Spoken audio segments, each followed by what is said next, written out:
Good evening, everyone. Thank you so much, Prof. Wu, for the lovely introduction. I'm absolutely delighted to be here with you all. So the important topic that I've been privileged to speak about is really important for all of us as clinical academics, because I think what's really important is if we understand where the unmet needs are for our patients, we can then tactfully use our science to then address areas of unmet need to inform future clinical trials. I don't have any conflicts of interest to disclose. So GU cancers undoubtedly is a specialised area focusing on cancers of the urinary system and the male reproductive system. I think undoubtedly we're all clear that the physical and psychological sequelae of GU cancers and their associated treatments have been well documented. But little is known about men's perception and the impact of these on their lives, and most importantly, where are the areas that they most require assistance. I think we all know that there's been a number of failings in post-treatment care of cancer survivors, and this has been documented since the early 2000s. So in thinking about the evidence and how do we then address those shortcomings in the care in which we provide from an international context, I had the privilege to lead 3 systematic reviews that had a clinically focused research question. So we're particularly interested in what are the different domains of unmet supportive care needs of people affected by penile cancer, prostate cancer, and bladder cancer. So these are 3 separate, distinct systematic reviews that I'll go on to speak a little bit more about. But I think what we really appreciate is that we also have kidney cancer and testicular cancer, and so that's the programme of work that I'll be looking to undertake further systematic reviews in these important clinical areas. But also for us to think about is what are the most frequently reported individual domains of unmet need available within the current reported literature, because if we can understand that as healthcare professionals, we can therefore design important supportive care trials to address those inherent gaps in the service in which we provide. So I'm not going to spend too long in thinking about the methodology of the systematic reviews, but generally speaking, the systematic reviews were conducted using review methodology by the European Association of Urology Clinical Guidelines and the PRISMA Statement Guidelines. And thinking about the types of studies in which we included in our systematic reviews, we included qualitative and quantitative methods irrespective of the research design. We excluded case reports, commentaries, editorials, and also studies whereby supportive care needs were not explicitly reported. So the types of participants in which we included in our systematic review suite of publications were adults who had a histological diagnosis, bearing in mind that these were 3 distinct reviews. So penile cancer, bladder cancer, and prostate cancer, irrespective of their treatment modality or indeed stage of disease. We excluded studies with mixed patient groups, unless, of course, they were reported as subgroup analysis in the studies. So in thinking about the empirical evidence, so the primary outcome of this research was really thinking about non-oncological outcomes related to unmet supportive care needs. So it might have been studies, for example, whereby they used the Unmet Supportive Care Needs Survey or indeed qualitative research. And as you can see here, this is the classification of domains of need. And I think we all know that it's not just about the physical symptoms of our patients, but it also includes the psychological, the family-related needs, social needs, intimacy, interpersonal needs, practical needs around transportation of getting to and from the hospital, or indeed managing their work commitments of getting back to full-time employment. So that was really important for us to think about. But where are the domains of need? Because if we understand that, then therefore we can tactfully develop interventions to address that need moving forward in the clinical trial space. So a lot of the work that I do is non-lab-based research, and it's really embedded within health services research. And my work really uses the Medical Research Council's framework for complex interventions. And I think for us, with undertaking this big endeavour of completing these systematic reviews, it really helps us to develop that theory and modelling stage. So then when we move up that continuum of increasing evidence, we can therefore inform future interventions informed from that evidence. So I'm just going to very briefly, just for the purposes of time, I'm not going to be able to go into any great detail around the systematic reviews, but what I'd really like to do is to leave you with some important take-home messages. So in terms of thinking about the unmet supportive care needs systematic review of men affected by prostate cancer, I do appreciate that that's quite a small text on the far side, but I'm going to draw your attention to the important messages of that table. So what we know is that men can experience a range of unmet supportive care needs, and the most frequently reported domains relate to intimacy-related needs, so sexual rehabilitation, informational needs, and also physical and psychological needs also. And I'm just going to highlight some of the issues in which our men can experience. So in terms of thinking about practical needs, men articulated practical issues such as getting travel insurance, because when they have that diagnosis of cancer, insurance companies then put them premiums really, really high.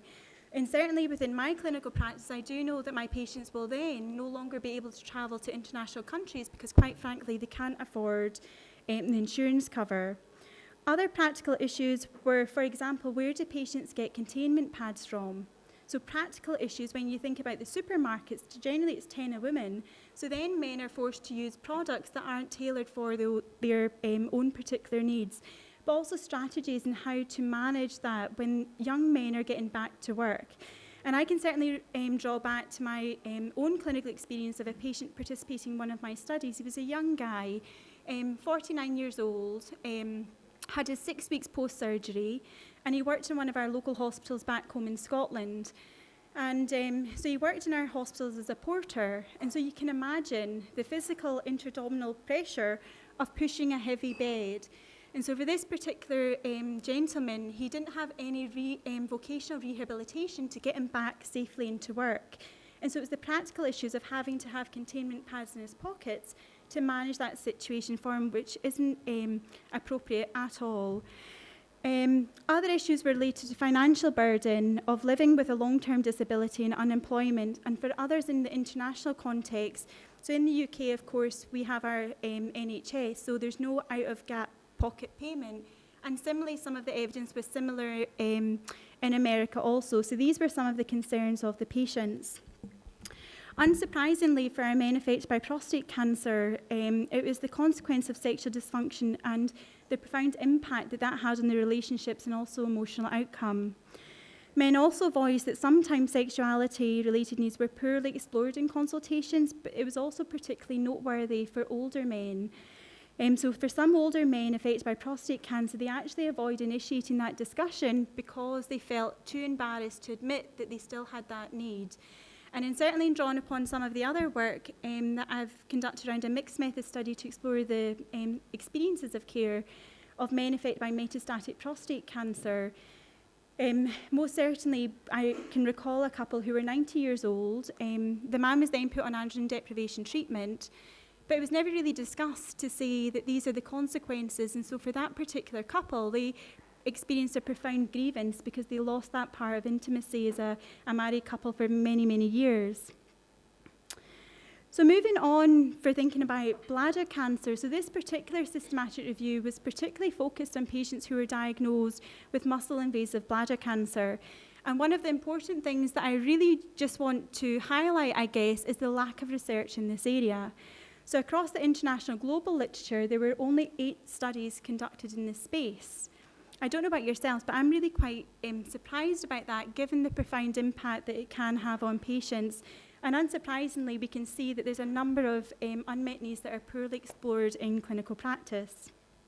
So again, I just want to highlight some of the findings from this review. So across all studies, every single study in this review, patients identified a range of emotional needs which were consistently reported. Patients experienced anxiety and depression before treatment into survivorship. But importantly, one of the studies identified that 33.3% of patients experienced feeling severely depressed, but they didn't receive that appropriate referral for care. Patients also experienced fear of cancer returning, sadness, guilt, and planning for the future and worries of those closest to them. Some of the social needs related to this particular patient group was the profound feeling of vulnerability associated with the urostomy, and that constant feeling of, is my urostomy bag going to leak when I'm back at work? When they're out in public? And actually, patients withdrew themselves from social activities around going to the theatre, going to the cinema, and in actual fact, some of the patients articulated that they developed a sense of profound loneliness and social isolation because it was their only mechanism to cope with having that urostomy. So then, drawn upon the latest review, in which I've had the privilege to lead with some of my colleagues from back home in Scotland and Denmark, and also the Memorial Sloan Kettering in New York, is a review around penile cancer. And I think this is something for us as a group of healthcare professionals. Within this ANZUP space, we really need to think strategically, how can we deliver research in this really tricky space of rare cancers? What I would also like to share is that across my experience of working in this space, but also of having the experience of conducting these different systematic reviews, it was this patient group that had the most profound unmet need, because they feel isolated because it's such a rare condition. So certainly as a specialist nurse in urology, it's very rare that we would see a patient affected by penile cancer. And so then patients can experience that fragmented journey. And also, I'm sure, surgeons, because we then have, we maybe see 1 or 2 patients affected by this condition a year, it means then how do we streamline our care processes to ensure that their unmet supportive care needs are addressed. So just highlighting some of the psychological needs, across several studies, patients reported feeling very scared and experienced multiple episodes of suicidal tendencies and anxiety and depression without any appropriate referral for support. Moreover, I think importantly we all appreciate that cancer doesn't just affect the person who has that diagnosis, but it affects the whole family unit. And so some of the literature identifies that loved ones reported experiencing the risk of anxiety at the time of diagnosis, but also long-term over time, up to 12 months into the survivorship journey. And again, informational needs, unsurprisingly, I think is a real need because it's such a rare cancer. There was a number of critical shortcomings and limitations in routine service delivery, particularly in relation to support, rehabilitation, and also access to information. And noteworthy, none of the participants identified having any access to a specialist nurse. And I think that's important because from a professional point of view, as nurses, we really are the hub of survivorship care, but safely embedded within the expertise of our multidisciplinary colleagues. And we can refer and support patients along that cancer care continuum from that initial diagnosis up until palliative care and end-of-stage life care. So drawn back upon our MRC's framework of thinking about where we are, so we've done a number of important hard work to identify, well, where are the needs for our patients, because if we understand where they are, we can drive forward good science to then think about, well, what are future models of supportive care? And one of the things that I'm just going to finish off with speaking about is around thinking about prehabilitation. So I had the opportunity to work with colleagues to develop a proof of concept study. So essentially, what do we mean by prehabilitation and multimodal interventions? So we know as life that patients don't just have one aspect of intervention, but actually it's drawn upon the expertise of different domains of care. So with our proof of concept study, we had expert nutritional advice from our dietitian colleagues. We had exercise physiology colleagues. We also drew in our physiotherapists for men who were going down the route of prostatectomy to ensure that at the time of diagnosis, once they make that treatment decision, they can proactively be developing strategies to optimise their recovery outcomes. So they're also provided with a pelvic floor exercise prescription. We also support them from a psychological perspective, relationships and sexual rehabilitation. So we also provide that opportunity, even before surgery, to provide education around vacuum therapy, also around PD-5 inhibitors, injection therapies. So men don't just have one option. We can say there's lots of different things that we can do, but the most important thing is that we get the right intervention that's right for you and your partner. But also what was really interesting in the proof of concept study was the importance of peer support. So I think most certainly as healthcare professionals, we can absolutely provide our clinical knowledge and evidence-based interventions, but I haven't been affected by these cancers, and so I haven't had those shoes to walk in. And so one of the important aspects was patients and their partners really valued having the opportunity to speak with other patients, and wives and partners enjoyed having the opportunity to speak with others in that similar situation. But the other thing that was really important was really thinking about self-management strategies, because I think we're all absolutely very good in saying these are the potential side effects of different therapies. But actually what our patients really want to know is, well, what can I do about it? What are the different self-management strategies that I can do to get myself as best well again going forward? So this is the hypothesized mechanism of prehabilitation. So essentially what prehabilitation is, it provides intervention at the time when patients make that treatment decision up until the point of treatment. And as you can see here from the dashed line, this is the hypothesized mechanism of prehabilitation, and the solid line is those without prehabilitation. And what we're hypothesizing is that those with multimodal prehabilitation will have optimized physical and psychological outcomes up until the point of surgery, but also that we're hypothesizing that that will be continued throughout the survivorship journey. So just to conclude, to ensure the sakes of time that I'm keeping the programme to schedule, Mark, early evidence does suggest that multimodal prehabilitation interventions may be beneficial for the couple. So not just the man who's diagnosed with cancer, but we include the couple partner with GU cancers as well. I think most certainly multimodal prehabilitation care models have the potential to empower patients and their partners, importantly to take a proactive approach to enhance their physical and psychological well-being.